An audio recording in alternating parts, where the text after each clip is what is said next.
नमस्कार. मी संदीप साठे. ज्ञान गंगोत्री या यूट्यूब चॅनलमध्ये तुम्हा सर्वांचं स्वागत आहे. आज आपण दर्शक सर्वनाम हा घटक अभ्यासणार आहोत. तर चला मग सर्वप्रथम आपण दर्शक सर्वनाम म्हणजे काय हे समजावून घेऊ.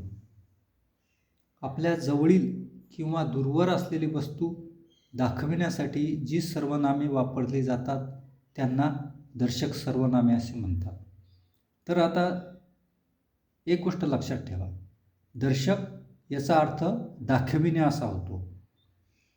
तर आता आपण दर्शक सर्वनामे कोणकोणती आहेत ते आपण पाहूया.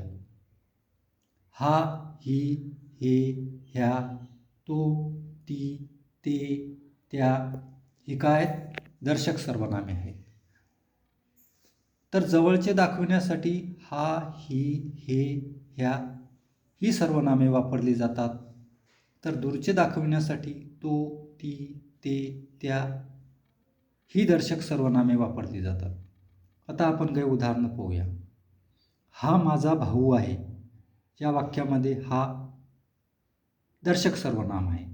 ही माझी बहीण आहे या वाक्यामध्ये ही काय तर दर्शक सर्वनाम आहे. हे माझे काका आहेत या वाक्यामध्ये हे दर्शक सर्वनाम आहे. आता तो, ती, ते याचा वापर वाक्यामध्ये दर्शक सर्वनाम म्हणून कसा केला जातो ते आपण बघूया. तो बघा सूर्यास्त. नंबर 2, ती माझी बॅग आहे. युगंधर वाच, ते फार वाचनीय आहे. याच्यात तो, ती, ते हे काय दर्शक सर्वनाम.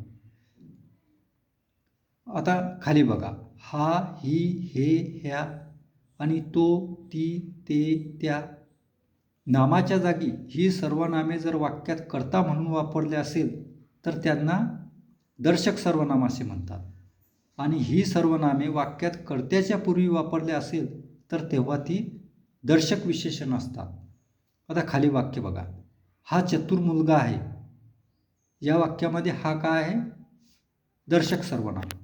आणि खालील वाक्यामध्ये हा मुलगा चतुर आहे पण हे काय दर्शक विशेषण आहे.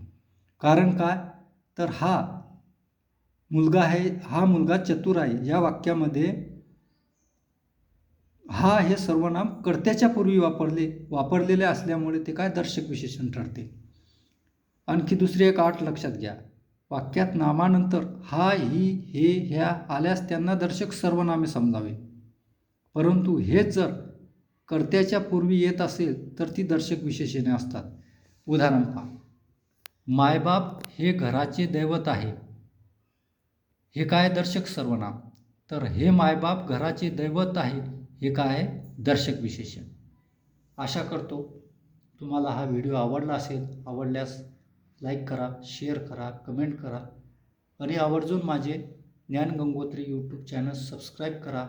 धन्यवाद.